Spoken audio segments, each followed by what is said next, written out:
ज्वालामुखी ज्वालामुखी जो है, ज्वालामुखी एक दरार और निकास होता है। इसका संबंध जो है पृथ्वी के आंतरिक भाग से होता है। ज्वालामुखी से लावा, ज्वालामुखी गैसें, भाप और ताप खंडमय पदार्थ बाहर निकलते हैं। ज्वालामुखी के अंग, तो पहला है ज्वालामुखी शंकु। जब लावा और अन्य पदार्थ ज्वालामुखी छिद्र के चारों तरफ जमा होने लगते हैं तब ज्वालामुखी शंकु बन जाता है। जैसे कि अगर मान लो अगर इस तरीके से ज्वालामुखी है तो इस तरीके से जो है लावा निकलता रहेगा, इस तरीके से एक शंकु का शेप बन जाता है। इस तरीके से हम देख सकते हैं यहाँ डायग्राम में भी। तो ये हमारा ज्वालामुखी हो गया, ज्वालामुखी क्रेटर, इसे हम क्रेटर बोलते हैं। ये ज्वालामुखी का छिद्र हो गया, ये ज्वालामुखी का एक पाइप हो गया। तो इस तरीके से शंकु बन जाता है। ये लावा इस तरीके से इकट्ठा हो जाता है यहाँ पे, सो ज्वालामुखी शंकु बोलते हैं। अब दूसरा है ज्वालामुखी छिद्र। ज्वालामुखी छिद्र, ज्वालामुखी पर्वत के ऊपर लगभग बीच में एक छिद्र होता है जिसे ज्वालामुखी छिद्र कहते हैं। अभी हमने देखा था, ये ज्वालामुखी छिद्र है ऊपर। ज्वालामुखी नली, छिद्र का संबंध एक धरातल पर एक पतली नली से होता है जिसे ज्वालामुखी नली कहते हैं। ज्वालामुखी का मुख, जब ज्वालामुखी का छिद्र बड़ा होता है तब उससे ज्वालामुखी का मुख कहते हैं। जब यही छिद्र बड़ा हो जाए तो उसे क्या कहेंगे? ज्वालामुखी का मुख कहेंगे। ज्वालामुखी से निकलने वाले पदार्थ, गैसें। ज्वालामुखी उद्वेदन में जल वाष्प की मात्रा सर्वाधिक होती है, तो सबसे ज़्यादा क्या निकलता है? जल वाष्प। और अन्य गैसों में कौन कौन सी गैसें निकलती हैं हमें ध्यान रखना है। सल्फ़र डाइऑक्साइड निकलती है, हाइड्रोजन निकलता है, कार्बन डाइऑक्साइड निकलता है। ये गैसें निकलती हैं, इसे हमें याद रखना है, ठीक है। Sulphur dioxide SO2, hydrogen H2 और कार्बन डाइऑक्साइड CO2, ये तीनों गैसें ज्वालामुखी से निकलती हैं। ठोस पदार्थ में कौन कौन से निकलते हैं अब उसे हमें देखना है। जब कोई उद्वेदन विस्फोटकों से एक श्रृंखला के साथ होता है तो उससे निष्कासित जो ठोस पदार्थ होता है उसे हम क्या कहते हैं? टेफ्रा कहते हैं। तो इस टेफ्रा को हमें याद रखना है। स्थानीय सेल के खंड में ज्वालामुखी बम, स्कोरिया, लैपिली, ब्रेसिया, धूल, राख के कण सम्मिलित हैं। तो ये सब जो हैं ठोस पदार्थ में निकलते हैं। स्कोरिया, लेपिली, ब्रेसिया, धूल। लावा, लावा जो है ज्वालामुखी के उद्गार के समय निकलने वाले तरल पदार्थ, जो तरल पदार्थ है उसको हम क्या कहते हैं? मैग्मा कहते हैं। जब ज्वालामुखी से, जैसे ज्वालामुखी है, इससे कोई तरल पदार्थ निकल रहा है तो उसको हम मैग्मा कहेंगे। यही जब मैग्मा धरातल पे पहुंचकर जम जाता है, ठंडा हो जाता है, तो उसको हम क्या कहते हैं?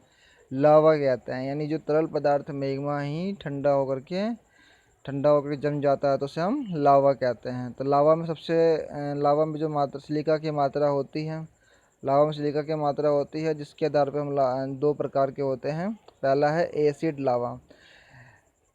एसिड लावा में सिलिका की मात्रा अधिक होती है, यह तीव्रता से जमता है और अधिक दूरी तक प्रवाहित नहीं होता है, ज़्यादा दूर तक नहीं जा पाता एसिड लावा।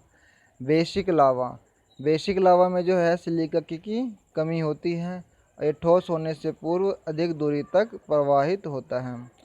अब बात करते हैं ज्वालामुखी के प्रकार। ज्वालामुखी जो है 3 प्रकार की होती है।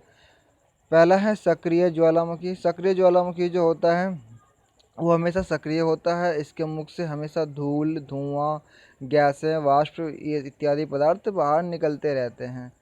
तो कुछ सक्रिय ज्वालामुखी का उदाहरण है, उसे हम देखते हैं और इसे हमें याद भी रखना है। जैसे कि किलायू सक्रिय ज्वालामुखी है। कोटोपैक्सिक जो सक्रिय ज्वालामुखी है। माउंट इरेबस सक्रिय ज्वालामुखी है। बेरन द्वीप ये भी सक्रिय ज्वालामुखी है। ओजल डेल सलाडो ये भी एक सक्रिय ज्वालामुखी है। स्ट्रैम्बोली ये भी एक सक्रिय ज्वालामुखी है। माउंट एटना ये भी एक सक्रिय ज्वालामुखी है।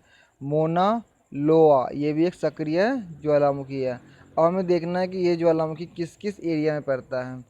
तो किलायू जो है वो हवाई द्वीप अमेरिका में है, कोटोपैक्सी इक्वेडोर में है, माउंट इरेबस अंटार्कटिका में है, बेरन द्वीप अंडमान निकोबार में है यानी अंडमान में है, ओजल डेल सलाडो ये अर्जेंटीना चिली सीमा पर है, स्ट्रैम्बोली लेपारी द्वीप में है स्ट्रैम्बोली, माउंट एटना ये सिसिली इटली में है, मोना लोआ ये हवाई द्वीप में स्थित है।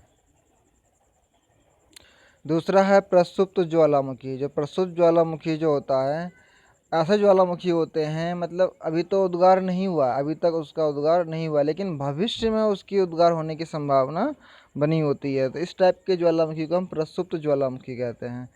तो आइए कुछ से कुछ उदाहरण देखते हैं प्रसुप्त ज्वालामुखी का, जैसे कि विशुवियस। विशुवियस जो है प्रसुप्त ज्वालामुखी है। फ्यूजियामा प्रसुप्त ज्वालामुखी है।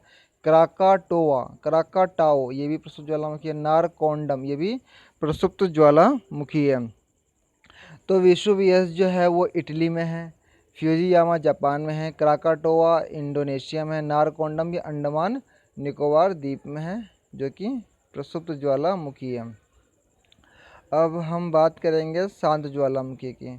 तो शांत ज्वालामुखी जो है, जब ज्वालामुखी पूर्णतः समाप्त हो जाता है, मतलब उसका उद्गार हुआ और फिर वो समाप्त हो जाता है, तो उसके मुख में जो है जल भर जाता है, जिससे हम उसे क्या कहते हैं, शांत ज्वालामुखी कहते हैं, यानी अभी भविष्य में कभी भी उद्गार नहीं करेगा।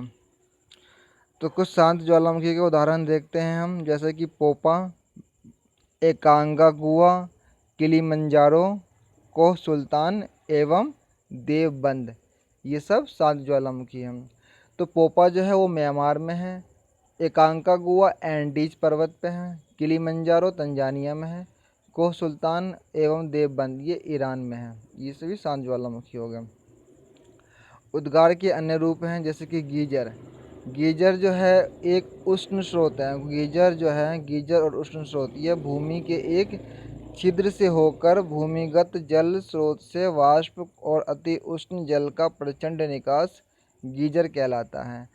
यानी जो गीजर जो है ये भूमि में एक छिद्र होता है, उससे भूमिगत जल से मतलब स्रोत से वाष्प और अति उष्ण जल यानी बहुत ही गर्म जल जो है वो निकलता है उस छिद्र के माध्यम से, तो उसी को हम जो है गीजर कहते हैं।